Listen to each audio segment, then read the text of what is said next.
Oui, oui, j'ai compris. C'est urgent. Ça va. J'ai toujours pas eu mon café.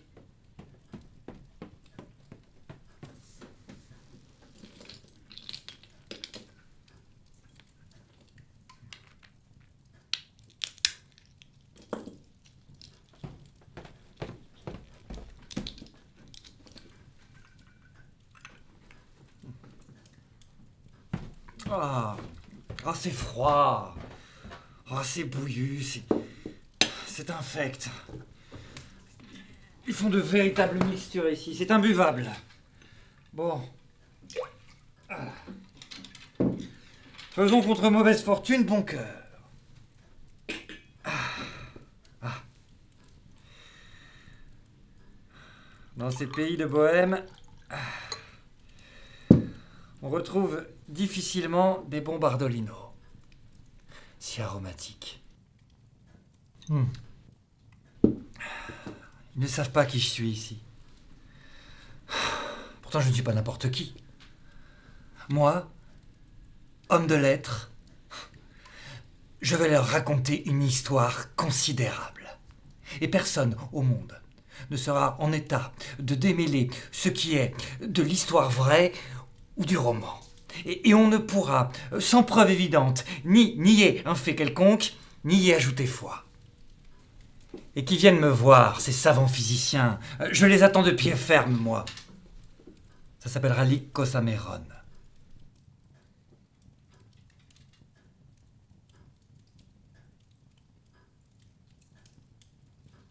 Et ce livre sera, c'est sûr, mon grand succès. Bon. Concentrons-nous.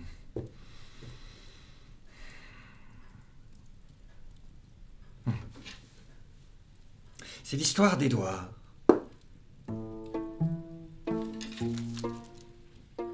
Et de sa sœur Élisabeth.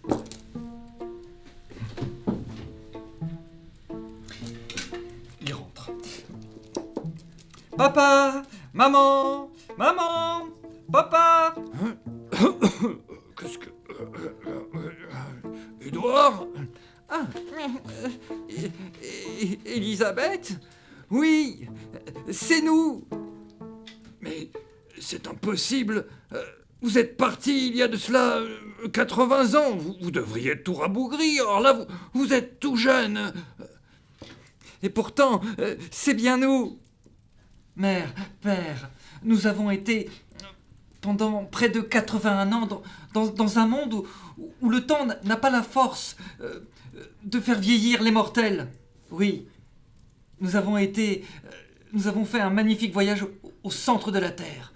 Au centre de la Terre? Tu entends ça? Oui, oui. Il faut que vous nous racontiez l'histoire, mais attendez, on va faire venir du beau monde. Ah.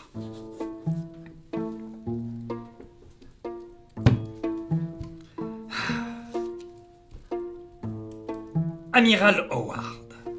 Ah. Laissons un peu de place à Lord Burghley, Lady Rugland et d'autres personnes de la haute société. Alors, voilà, paraît-il, le début d'une fable. Racontez-la nous. Oui, alors voilà. Élisabeth et moi avons fait un voyage au centre de la Terre. Mais le récit risque d'être long, au moins 20 jours. Aussi, je vous propose des audiences de 3 heures par jour. Bien. Alors, commençons. Que l'on nous apporte du vin. Ah oui, bonne idée. Alors voilà. Nous avons, il y a 80 ans, pris un bateau, non loin de la Norvège. Et là, voilà que, au large des côtes, une terrible tempête s'est levée. Oh oui, la mer était totalement démontée. Il y a eu un terrible maelstrom. Et là, notre bateau s'est mis à chavirer. Petit à petit, nous coulions. Et là, ma sœur et moi avons trouvé refuge dans une malle avec là toutes sortes de provisions et d'autres matériels. Et puis là, tout d'un coup, il y a eu un choc. Le couvercle en plomb s'est refermé. Et voilà que nous sommes tombés. C'était une chute longue, interminable. Ah, ça durait des heures et des heures. Ah, nous avions chaud, nous avions froid, nous avions peur. Nous avions bu toutes les liqueurs qui se sont trouvées de la malle. Ah!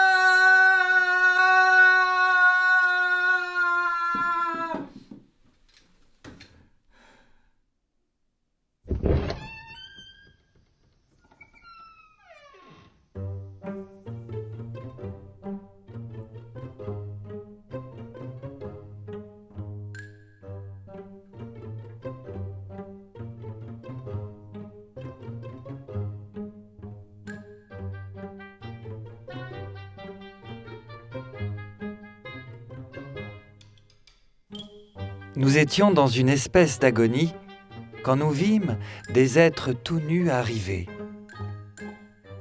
Ces petites créatures étaient très peu différentes de nous. Elles nous semblaient mâles, quoiqu'à la forme de leur gorge, elles nous parussent femelles. En moins d'un quart d'heure, nous nous vîmes environnés d'une quantité étonnante de ces êtres de toutes les couleurs, jaunes, verts, bleus et surtout rouges. Ma sœur disait que ce ne pouvait être que des anges. Nous les appelâmes les mégamicres. Leur langue était un véritable chant, qui ressemblait au ramage d'oiseaux de plusieurs espèces.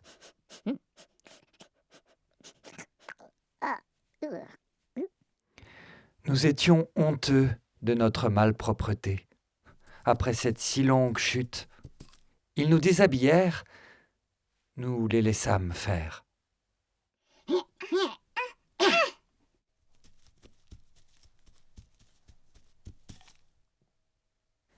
Ils nous donnèrent des babouches. Mais Édouard, où sommes-nous ? Je pense que nous sommes au centre de la Terre et que ceci est une autre humanité. Je veux prouver que dans la Genèse, on lit des passages qui peuvent persuader que notre globe fut créé par Dieu habitable dans sa belle concavité intérieure, et que ses heureux habitants étaient les descendants du couple humain que Dieu créa, mâle et femelle, en même temps le 6e jour de la création, et que ce n'était ni Adam ni Ève, et qu'ils n'ont connu ni le péché, ni le serpent.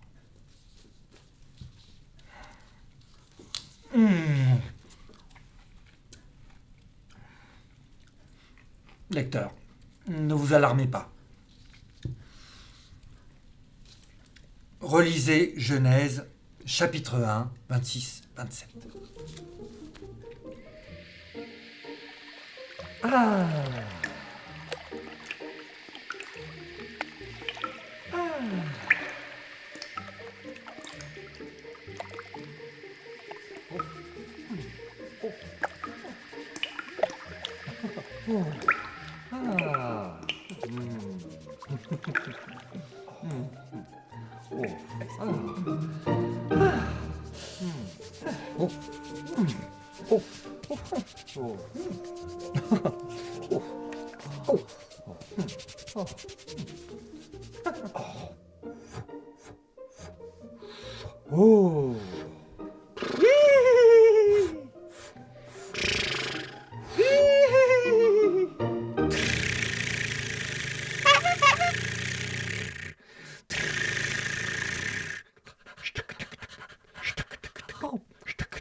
Il n'y a pas de vin ?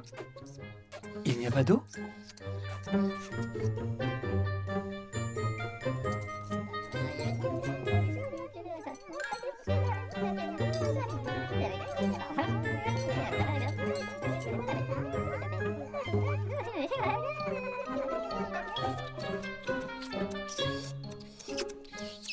On a soif. Mais qu'est-ce qu'on va boire? L'eau pure leur est interdite par loi divine. Le lait qu'ils s'entredonnent est leur boisson.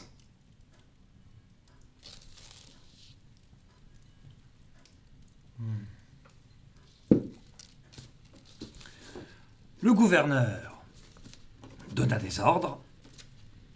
On envoya chercher des nourriciers qui donnèrent leur lait.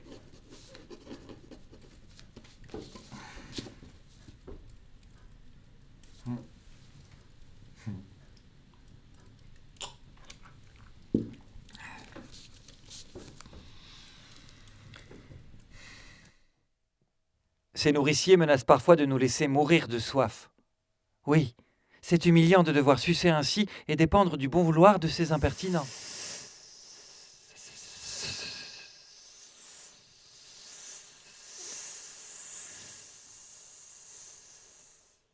Pain.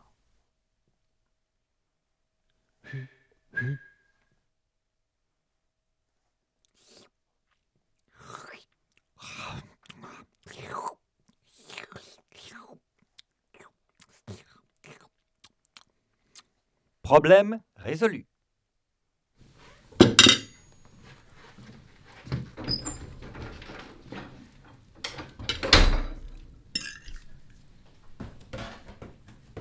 Al dente, barbare.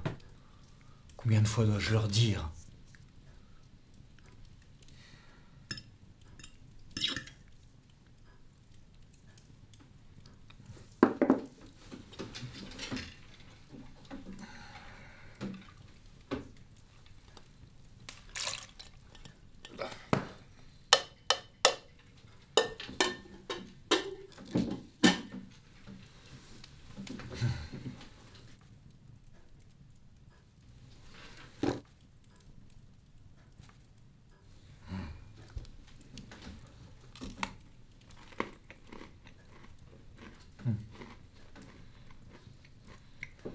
Un jour, un puissant mégamicre tombe malade.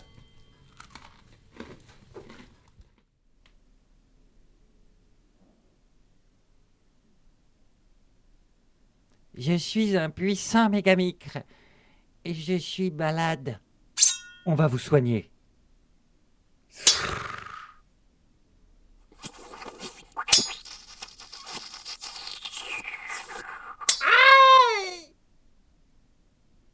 Merci beaucoup. Dès lors, nous reçûmes beaucoup d'honneur. Je devins grand bisduc protoplaste pentaphylarque. Notre fortune alla croissant. Et nous eûmes des enfants, des jumeaux. Chaque année, pendant 40 ans, et qui se marièrent à l'âge de 12 ans, et qui eurent des jumeaux, qui se marièrent à leur tour à l'âge de 12 ans, et ça pendant 80 années, ce qui nous fait une descendance de 600 000 humains qui vivent là, au centre de la Terre, dans un monde où l'on ne vieillit pas.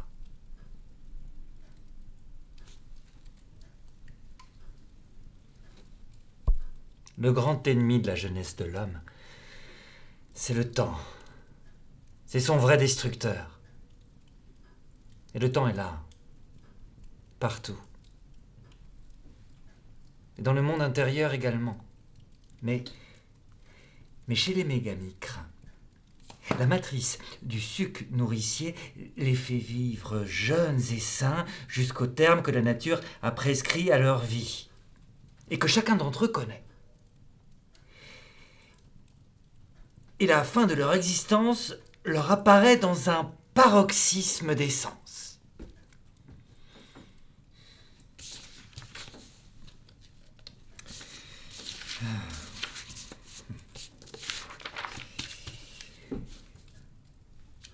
Et nous vécûmes là-bas. Et 80 années s'écoulèrent, comme cela.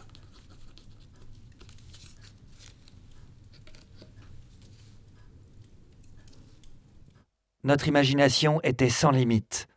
Pour les mégamicres, nous inventâmes les plus belles choses du monde. Un nouveau système d'écriture. L'imprimerie. Le jeu de paume. La confiture de figues. Les billards. Les mandolines. Les élixirs. Les cloches. Le théâtre. L'opéra. Et les feux d'artifice.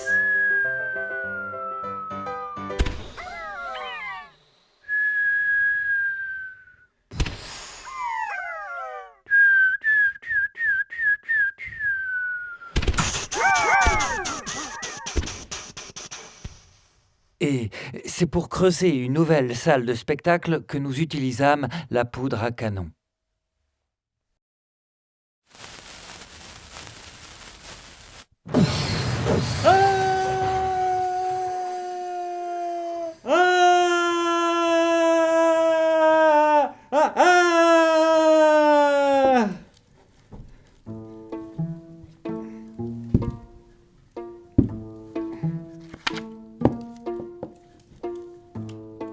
Et c'est ainsi que nous sommes ici, devant vous.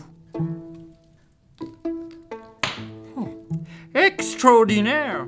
Et vous avez traversé l'écorce terrestre et subi l'inversion de la gravité. Oui, quel monde incroyable! Et l'homme qui pourrait le conquérir pour l'Angleterre irait glorieux à l'immortalité. Je vais en parler au roi et commander l'escadron.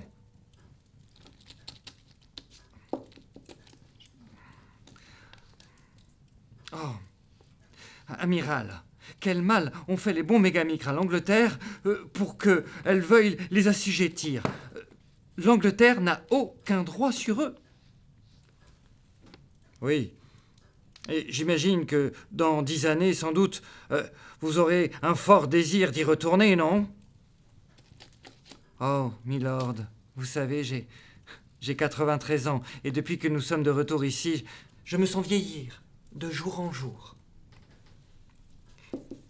oui, nous avons émergé dans les Balkans il y a de cela 1 mois. Et depuis nous avons traversé la Carniole, Gorice, Trieste, enfin Venise, qui est la plus belle du monde.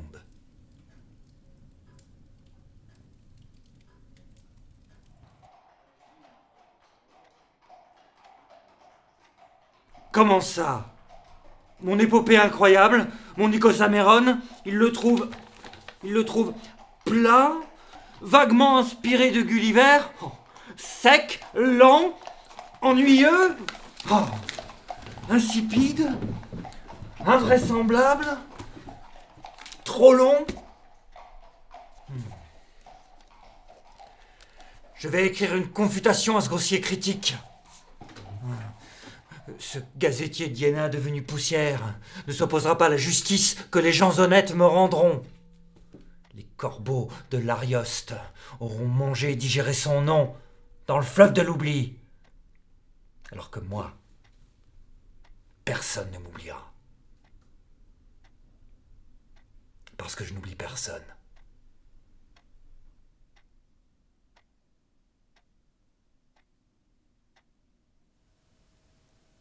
Rien, mon ancien ami, n'est plus romanesque que notre histoire.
Thank you.